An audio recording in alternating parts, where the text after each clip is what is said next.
Good morning, good afternoon, good evening, everyone. My name is Toyin Umesiri, and a lot has changed in just the last 24 hours. If you're one of us that follow what usually goes on out of Africa, you would see that something major has happened in the last 24 hours. But I also wanted to come today to talk about today's topic, digital disruption, and also weave it into what's going on. So if you're live, please say hello, good morning, good afternoon, good evening. And if you're in Nigeria, please stay safe, stay calm, stay safe. Yeah. So today's topic is digital disruption. What does it mean? Um, One of the things during my trade and investment facilitation masterclass that I deliver to policymakers, I did talk to them extensively about digital disruption and what it meant for Africa and what they need to be doing. Obviously, not everyone was ready for digital disruption.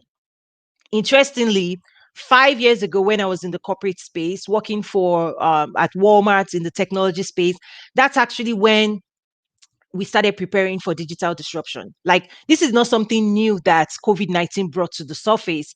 This was something that those in the industry, the futurists, they were already talking about this 5, 6, 7 years ago. Right. So even right now, the futurists are already looking into the future. So for me, for example, I consider myself as a futurist, even in the context of applying that to trade with Africa.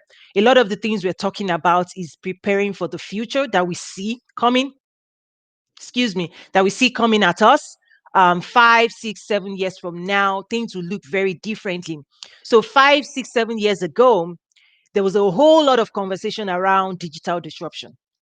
And for me, the way I'll define digital disruption is around how technology and digital tools is impacting the way we live. So from career to skills to trade to investment to education to governance, like digital tools are impacting and changing the way things are currently operating. And even within the context of what's going on right now in Nigeria specifically, you will see the role digital and social media is playing, where the same thing that could have happened 20 years ago, would nobody would have seen it. But because of cell phones, right, everybody has a cell phone now. The cell phone is a tool, is a digital tool that creates disruption in various ways. So disruption could be good, could be negative as well. So it's a tool, and tools in the hands of the wrong people, right, could be used differently. So within the context of trade with Africa and digital disruption, what does it mean for Africa? Number one, new skills needs to be acquired, right? In terms of where the world is going, just look at 2020 with COVID-19.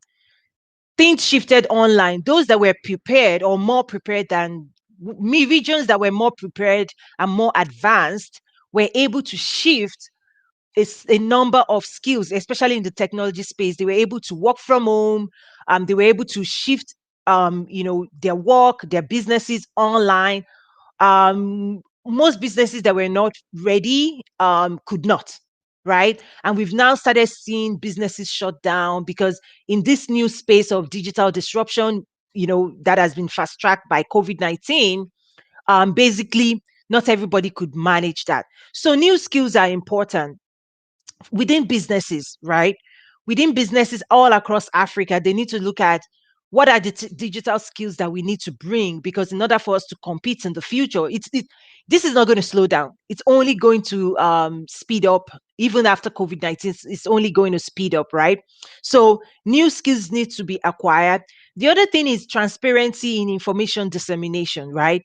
Things that would happen in isolation before on the continent that nobody would see, the government now needs to be aware that that's long gone, right?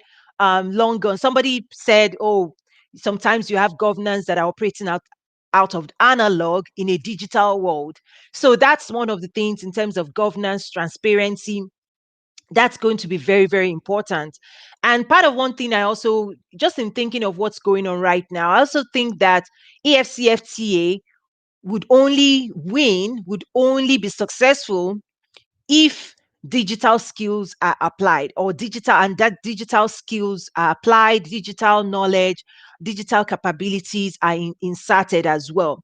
And also in terms of security and safety, you also need to look at transparency and governance around that as well. And I've not seen those structures even under AFCFTA. So I have a lot of question mark in terms of trade is not more important than security. And what I'm trying to understand, and that's something I'll be looking out for in the next couple of months, is what is AFCCTA going to do when security is challenged across the continent, and trade and investment is challenged, right? Like trade is not more important than security and safety. So I'm looking deeply at what that's going to mean and what mechanisms are going to be put in place. Also, you think about communication, right? Digital disruption when it comes to communications, how people communicate today. um People now need to be more aware and more comfortable with virtual engagements, with virtual negotiation and all of those things. Traditionally on the continent, you have to be right there in person before you can actually advance when it comes to commercial engagements. But with, again, COVID-19 has fast tracked the disruption we're seeing, and now more people are coming online and engaging online as well. I basically took some notes.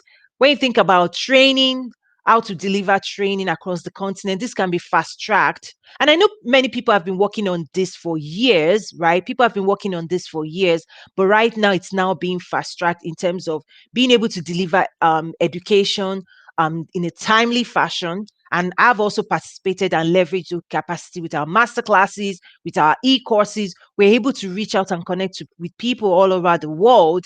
And also in communications, right? Traditional media could be disrupted, but people have, everybody that has a cell phone now can create their own media.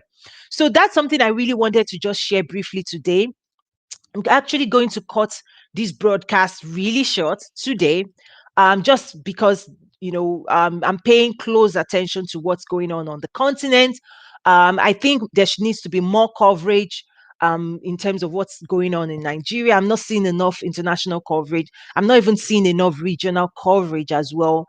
So that's something I want to monitor. And also in respect of what's just going on, this live, I'm going to cut it short. I'm going to cut it short, and we'll continue tomorrow. Tomorrow, basically, it's going to be a different time that I'll be on, because there's a speaking engagement I have with for an event happening in Mexico, where we're talking about opportunity, obviously, African relations, vis-a-vis Latin America and all of that. So tomorrow it's going to be probably around 10.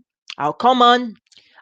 This is a commitment I've made for 5 days. So I just want to come here and tell my brothers and sisters on the continent to hang in there, stay calm, stay safe, and we'll continue to do what we can do from here.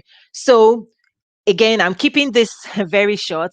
If you have questions, you can always send a message or email us. And also for those on the platform, we'll continue to share more information on our platform. And the information is nazaru.trade.